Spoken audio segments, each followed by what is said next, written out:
Salut à tous. Je vais ouvrir une nouvelle playlist parce que c'est assez commode, parce qu'on peut y mettre petit à petit du contenu et les gens intéressés peuvent y revenir et venir euh, piocher ou suivre étape par étape des contenus en lien avec le sujet. Là, le sujet, ça va être l'éducation sociale des catholiques et spécialement des enfants et jeunes catholiques. L'éducation sociale. Parce qu'il y a évidemment des calamités en ce monde tellement dévoyé et des forces mauvaises qui ont infiltré, y compris les écoles catholiques, et j'en sais quelque chose. J'en sais quelque chose. Je pourrais en raconter, peut-être qu'un jour j'en raconterai, sur le degré de catholicisme et la teneur culturelle et éducationnelle de certaines écoles catholiques, dites catholiques. Donc là, je vais lire un article qui retrace, qui reprend les idées forces d'une autrice que je ne connais pas encore, que je découvre à peine au travers d'articles, et qui s'appelle Luce Quenette, une autrice qui a pas mal voilà, écrit et combattu pour l'éducation eh bien, chrétienne et, et contre-révolutionnaire. C'est-à-dire que elle a détecté qu'en fait, tout le système éducationnel de la République est une éducation à l'esprit révolutionnaire. Et ça donne certains effets, même beaucoup d'effets, à la fois dans la vie du jeune, la vie de l'enfant, mais aussi la vie future, donc du coup forcément, fatalement, de l'adulte, et donc du catholique, qui ne devient plus catholique tout en croyant l'être toujours.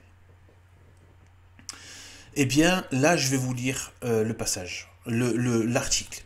Et je vous demande en même temps, je veux pas trop me tirer, voilà, comment dire, je veux pas non plus tirer la couverture à moi, mais un petit peu quand même, juste pour dire que quand même, pour ceux qui ont écouté pas mal de mes audios, quand euh, je condamne le dialogue, vous allez y repenser et vous allez aussi repenser à toute l'horreur que constitue comment dire, cette colonisation vraiment de manière masquée des orientations du Vatican qui a orienté les choses vers le dialogue.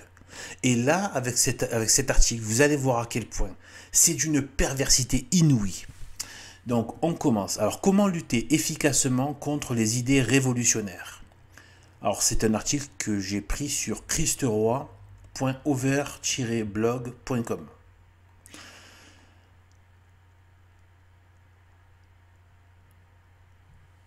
Alors, d'abord, il met des citations. Citation de Saint Paul aux Galates 6-7. On ne met pas Dieu en discussion avec Satan. On ne met pas le bien en discussion avec le mal. Deus non iridetur. De Dieu, on ne se moque pas. Donc, en fait, on voit vraiment que c'est pour ça que la doctrine et le dépôt de la foi et la doctrine apostolique et de la suite des saints, tout ça, eh bien, a tout dit. Il y a tout, en fait, à chaque fois qu'il y a un problème, la solution est dans l'enseignement, etc. Et là, on a ceux qui sont censés garder la foi, qui sont les premiers destructeurs de celle-ci, à cause de cette fausse autorité usurpatrice, cette colonisation maçonnique, cette colonisation moderniste, et, et j'oserais dire même avec par rapport à ce que j'ai pu moi comprendre, d'ailleurs c'est Monseigneur Gomme qui le dit, que même au-delà même de la franc-maçonnerie, il y a un esprit malin qui s'est emparé. Parce que même la franc-maçonnerie, il ne faudrait pas y rester que à ce niveau-là. Comme s'il suffisait d'enlever la franc-maçonnerie, puis tout rentrerait dans l'ordre. Non, il y a aussi un esprit malsain qui est là, qui a pris cette manifestation-là, mais c'est un esprit du diable. Nous, on sait, hein, d'ailleurs toujours Saint Paul, là c'est moi qui parle, hein, avant de lire, là, je fais ce détour qui, je pense, est quand même nécessaire de poser un peu c'est-à-dire que vraiment, il y a un esprit. C'est pas juste de dire les francs-maçons à la franc-maçonnerie. C'est un esprit malin. C'est-à-dire, en gros, hein, ce que je veux dire, c'est que si ça n'avait pas été la franc-maçonnerie, ce serait autre chose. Il y a un esprit malin.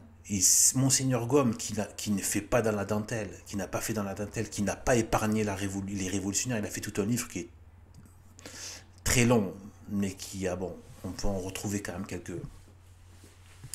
quelques enseignements sur Internet, sur la révolution, justement, sans pitié. Eh bien, il a dit que, plus que tout cela, il dit qu'en fait, c'est comme une sorte de golem, comme une sorte d'entité, mais c'est de l'ordre du péché, c'est l'état de l'homme mauvais, l'homme de la femme mauvaise, ou de la société, de l'humanité mauvaise, d'accord, qui est là, et qui prend des formes. Voilà. Donc, par exemple, une des manifestations antichrist, ça a été l'islam. C'était pas de l'intérieur, c'est de l'extérieur. Le mal va prendre des formes différentes. Voilà. Et des fois, il va s'adapter. Comme un serpent, il va prendre des formes pour, voilà, pour sévir ensuite. Voilà. Eh bien voilà, donc c'est pour dire ça. Eh bien là, on voit que vraiment la Bible nous donne tous les remèdes à tous les problèmes. Et donc là, on a vraiment un gros problème avec ce Vatican, colonisé par des forces occultes. Et donc fatalement démoniaques. Et voilà, donc je précise encore une fois que je défends absolument le catholicisme, mais que en tant que sédévacantiste, je ne reconnais pas je ne reconnais pas la fausse autorité qui est au Vatican, tout en restant sédévacantiste, tout en restant catholique, bien évidemment. Alors, comment lutter efficacement contre les idées révolutionnaires? La destruction du réel, de la vérité et du bien que l'on rencontre dans les débats de groupe, à un contre plusieurs, ou à l'occasion de référendums. Comment ne pas faire le jeu de l'adversaire? Cette question a taraudé la grande éducatrice catholique Luce Connet, 1904-1977.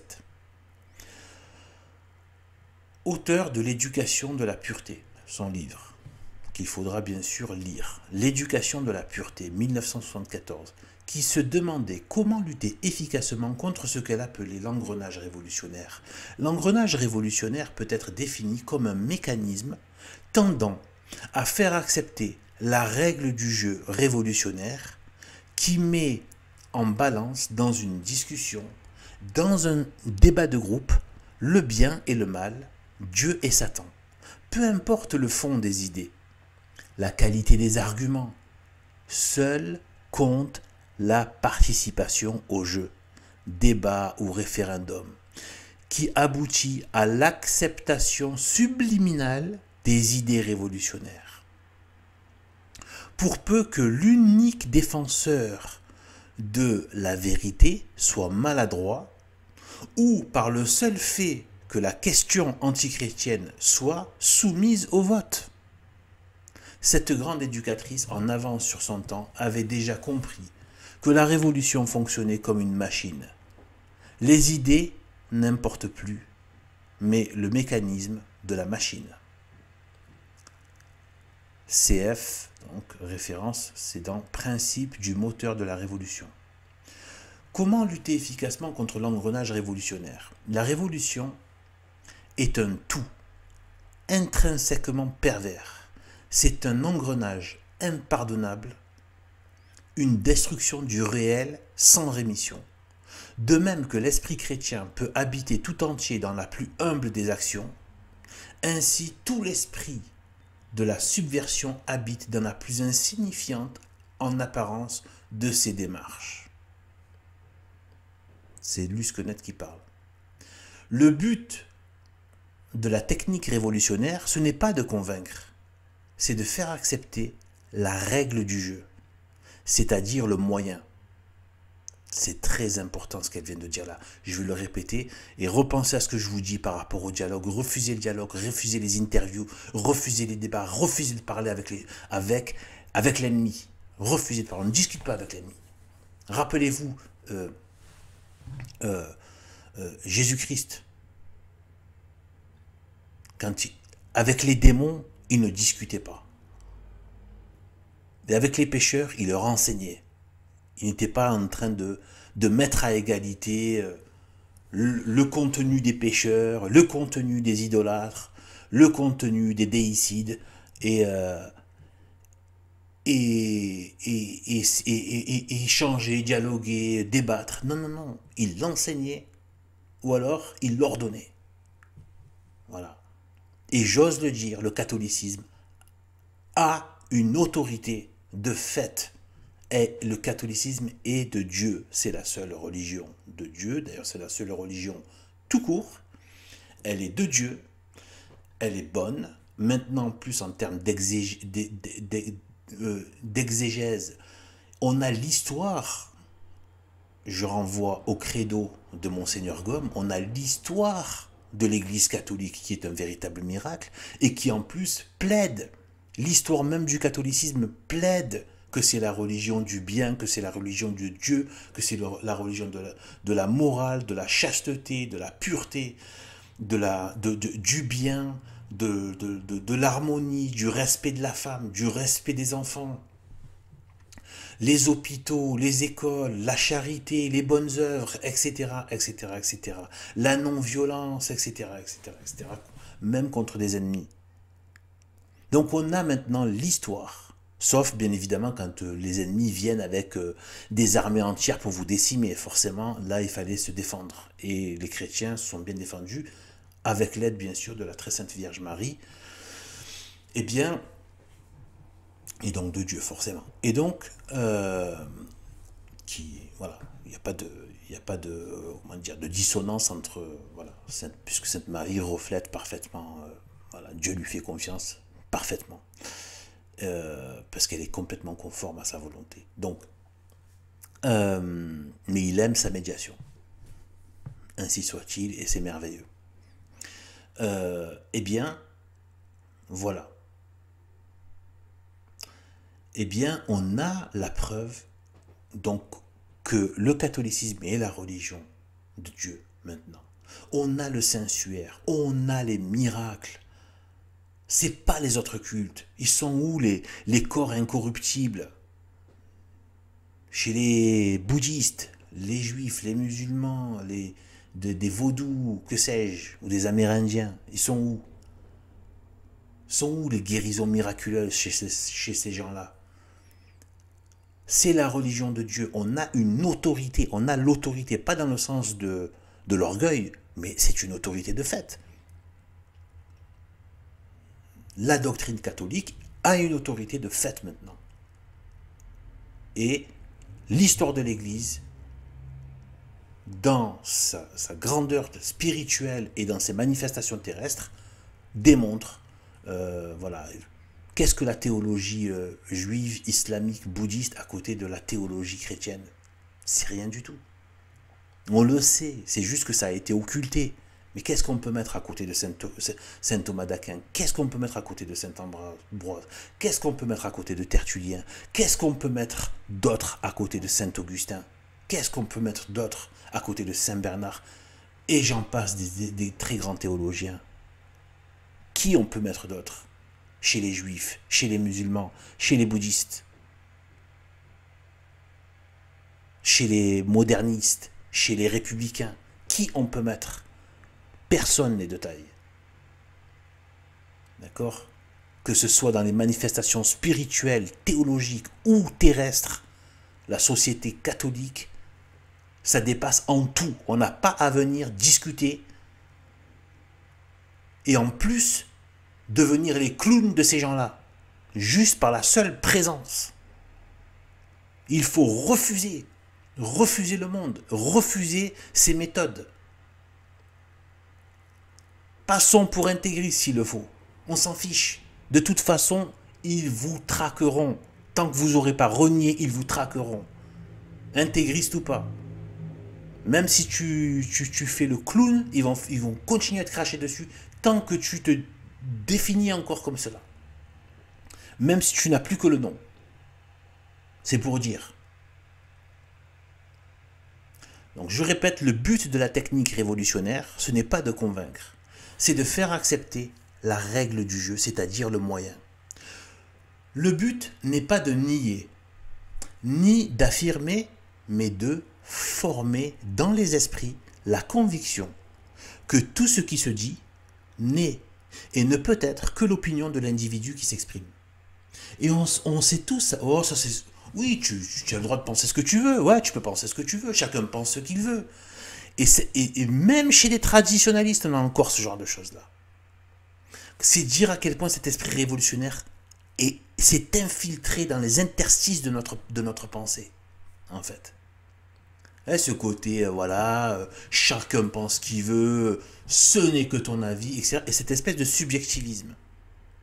Le subjectivisme. Mais de notre côté, c'est très pervers. C'est-à-dire qu'on parle, sont en train de dire que si tu parles, il faut être objectif. Quand il y a des lignes de pouvoir qui sont en jeu, donc on nie ton objectivité, bien souvent au nom de ta subjectivité. Voilà. Donc d'un côté, ils ont tendance à dire que le subjectif c'est presque de la fiction, parce que c'est un peu ta représentation des choses. Ouais, mais c'est juste ta représentation des choses. Donc déjà comme si c'était rien, donc c'est une espèce d'humiliation de ce que tu es. C'est-à-dire ton intelligence, c'est ton âme, hein. C'est ton intelligence et ta volonté. Donc déjà, tu peux penser de travers, on a la volonté et l'intelligence corrompue par le péché originel, elle peut être défaillante, etc. D'accord. Mais le problème, c'est qu'on peut jeter le bébé avec l'eau du bain. D'accord. Ce n'est pas toute ta vie personnelle qui ne vaut rien.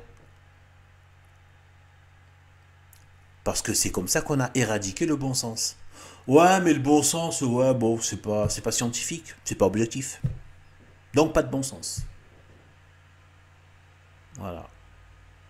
Ouais, que la pornographie, c'est c'est ta façon de voir les choses. Il y en a qui, ouais, bon, voilà, hein. Il n'y a pas de, voilà. D'accord. Et donc, voilà, après on remet tout du coup à des soi-disant experts. Voilà. Y compris sa vie, ses enfants, tout ça. La picouse. La picouse. Pour la fiction pandémique. Tu es là, ben, tu n'es pas un expert. Donc ton avis n'importe pas. Tu vas jusqu'à te faire picouser avec des choses que eux-mêmes disent que c'est pas encore homologué à 100%. Mais comme la plupart des experts ont dit, donc il y a à la fois le côté expert et le côté démocratique. Ta gueule, pardon. Mais c'est comme ça, c'est la vérité. C'est ce qu'on nous a dit, clairement. Voilà. Et donc ton avis n'est pas... Donc les gens disent, ouais, mais en fait, mon avis, c'est rien du tout. Les experts et puis le groupe. Voilà, la majorité des experts. Alors là, il y a l'expertise et en plus la démocratie. Alors là, waouh, c'est imparable, c'est la vérité. Et la plupart des gens ne savent pas que la plupart des experts sont au moins autant subjectifs qu'ils ne le sont eux. C'est juste qu'ils arrivent à maquiller leur subjectivité avec de l'objectivité soi-disant apparente. Je continue. Le contenu de la discussion. Le sujet qu'on traitera dans la réunion à laquelle on vous invite est superflu. Ce n'est pas le fond qui compte, qui importe. C'est la forme qu'on va lui donner devant vous, qu'on veut que vous acceptiez par votre seule présence. Même si vous ne dites pas un mot, les idées n'importent plus, mais le mécanisme de la machine. Dans cette réunion à laquelle le vicaire vous invite, avec tant de gentillesse et d'insistance, On va vous demander votre avis. À vous, intégristes, au même titre exactement qu'on le demande aux progressistes, à l'athée, aux communistes également invités. Acceptez, c'est tout. Vous êtes dans l'engrenage. Vous avez accepté que la vérité soit l'objet d'une information. La communauté va décider de ce qu'il faut croire pour le moment. Vous êtes entré dans le processus révolutionnaire et avec plus d'efficacité que le camarade communiste, votre voisin, justement parce que vous êtes affiché intégriste anticommuniste. Vous jouez le rôle nécessaire d'excitant de la technique de groupe. À titre d'opposant, vous cristallisez la majorité ou la diversité contre quelque chose.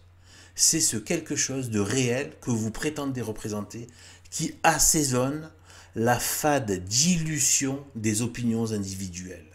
C'est merveilleux ce qu'elle dit, mais c'est d'une acuité intellectuelle, c'est fort. Hein.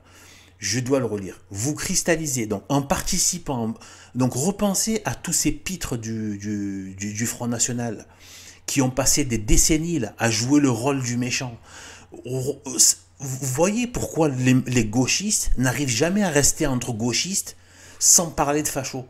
Parce qu'en fait, s'ils devaient se contenter de leur nullité et de leur néant, ils tourneraient en bourrique comme des gros cinglés.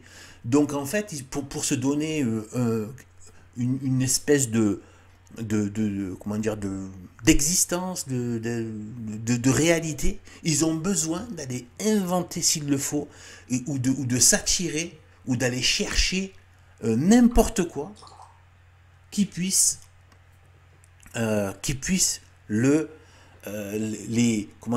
faire opposition. Ouais, c'est pour ça aussi que la démocratie, gauche-droite, il faut qu'il y ait un jeu d'opposition. Voilà, donc ils nous ont inventé un Front National qui sert à faire passer au deuxième tour la majorité, etc. Et qui donne, une espèce d'ennui qu'il y a dans la démocratie, enfin, c'est cette démocratie qui n'est pas une démocratie. Et de toute façon, la démocratie est une dinguerie, c'est même pas la peine d'essayer de la mettre en place. Et donc voilà. Donc en fait, la démocratie telle qu'elle a été instaurée avec tout son lot d'hypocrisie, etc. Voilà, veut ce jeu d'opposition. Mais elle est morne en fait. Elle est morne parce qu'en fait, il n'y a rien de vrai, rien de bon, rien de vie qui circule en elle.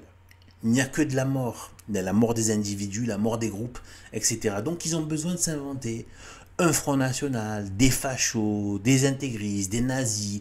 Et vous n'en voyez pas un dans la rue, mais vous entendez parler que de ça. Quoi. Voilà, ça fait des décennies, on n'en voit plus un seul, mais vous entendez parler que de ça.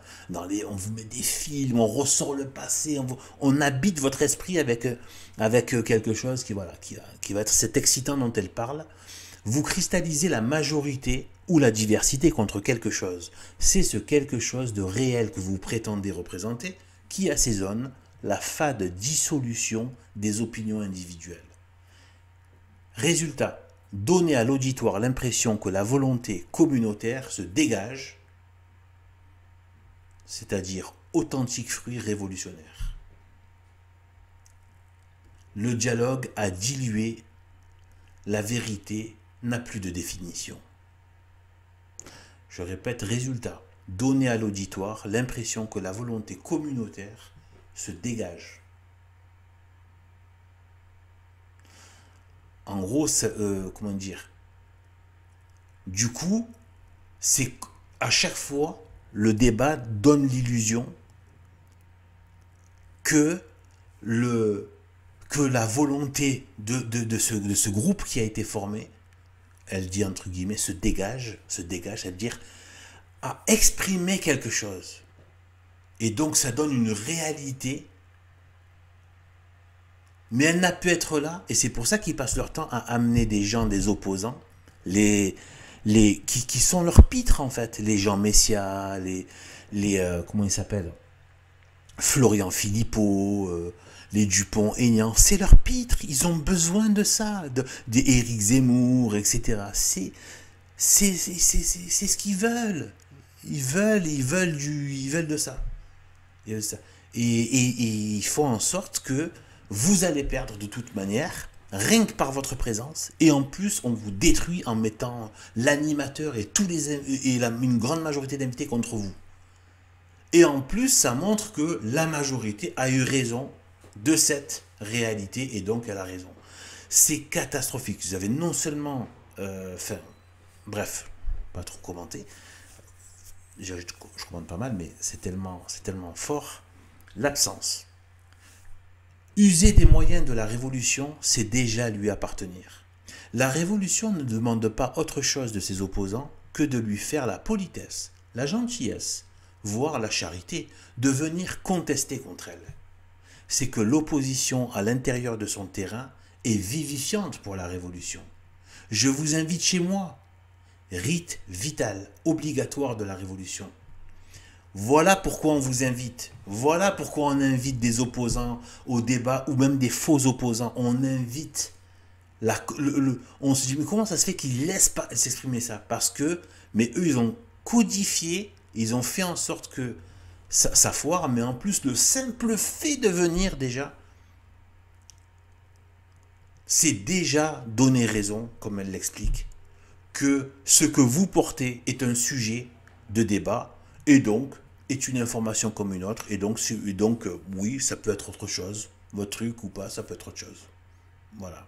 Ceux qui tiennent véritablement à leur vérité ne vont pas débattre avec des gens, et certainement pas encore plus dans ces conditions. L'absence est-elle donc un devoir du contre-révolutionnaire? L'absence n'est pas tout le devoir, mais elle est le premier devoir. Donc le premier devoir du contre-révolutionnaire, donc de ne pas entrer dans l'engrenage révolutionnaire, de ne pas vivre dans ces miasmes putrides de la révolution, et donc de conserver aussi la vérité et l'air frais de la foi catholique de Jésus-Christ. La technique révolutionnaire, dite technique de groupe, voire les techniques de communication, ne redoute rien, autant que l'absence systématique. Celui qui n'est pas là, systématiquement, quelles que soient les avances qui lui sont faites, est l'opposant puissant, par le seul système de son absence. Il est à craindre qu'il soit ailleurs, ou il fait autre chose. L'absence et l'autre chose leur sont insupportables. Pas l'opposition. Le silence, valable aussi pour un référendum ou un sondage. Un dicton dit que la parole est d'argent, le silence est d'or. Contre le démon et la révolution, il faut briser et rompre tout dialogue par l'absence, comme on vient de le dire, ou si l'on ne peut s'absenter, par le silence. Le lecteur peut méditer la signification des silences de notre Seigneur Jésus-Christ tout au long de sa passion et leur importance. Source, tirée d'un texte sur Internet de Lusquenet qui n'est plus en ligne. Bon, en tout cas, ça c'est retrouvable. Mais si on s'abstient lors d'un débat ou lors d'un référendum, cela n'empêche pas d'agir. Au contraire, une action efficace vaut mieux qu'un long discours. Et je me permets là de faire un commentaire, de dire, et bien souvent, l'action est un langage très fort.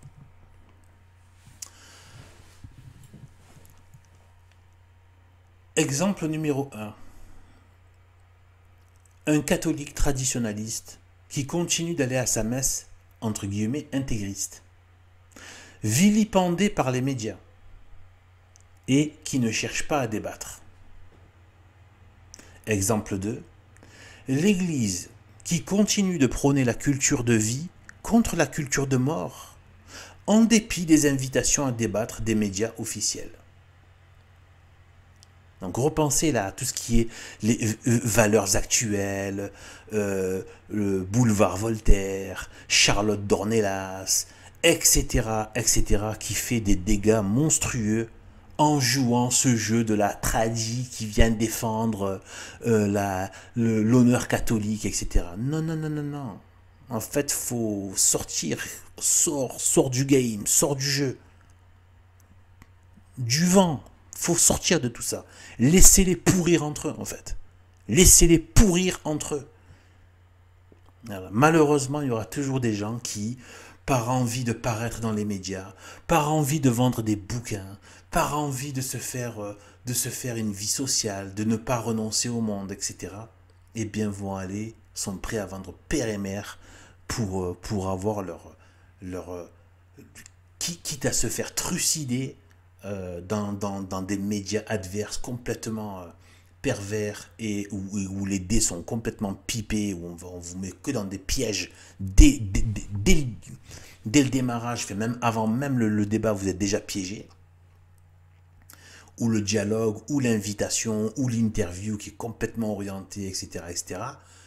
Et donc, voilà, parce que voilà, c'est pour ça que je dis, il faut pas avoir d'intérêt à vendre des choses, etc. C'est souvent des moyens de faire fermer sa bouche, etc. etc. Ou alors, il faut être carrément jusqu'au boutiste et voilà, ne pas être là. Bref. Donc, exemple numéro 3, un défenseur du mariage naturel et des enfants qui retire ses enfants lors du jour de retrait de l'école pour l'interdiction de la théorie du genre à l'école, en dépit des menaces de la directrice et des exhortations au débat. Voilà comment parle une vraie femme catholique. Voilà ce que c'est que l'intelligence catholique. D'accord ? Il faut absolument refuser cela. Je vais faire d'autres vidéos parce que, bon, malheureusement, moi je viens du milieu très gauchiste et je connais les techniques, je les connais et ce qu'elle dit est parfaitement vrai. Et je vous dirai des choses, notamment pour les parents, pourquoi il y a des comportements insupportables, bizarres, on n'arrive pas à cerner les enfants, etc. etc. Je sais, je suis de l'intérieur, je sais exactement les méthodes révolutionnaires qui sont utilisées, qui ont l'air de rien. Et tous ces parents qui, tous les matins, ah, chérie, on laisse les enfants à l'école? Ouais, c'est tellement... Ouais, non, non, tu l'as laissé au démon. Tu l'as laissé au démon. Ils vont te les démoniser. Tu vois le résultat à la sortie. Tu vois ce que ça donne. Fin de collège, lycée, tu vois ce que ça donne. J'arrête là pour cette fois.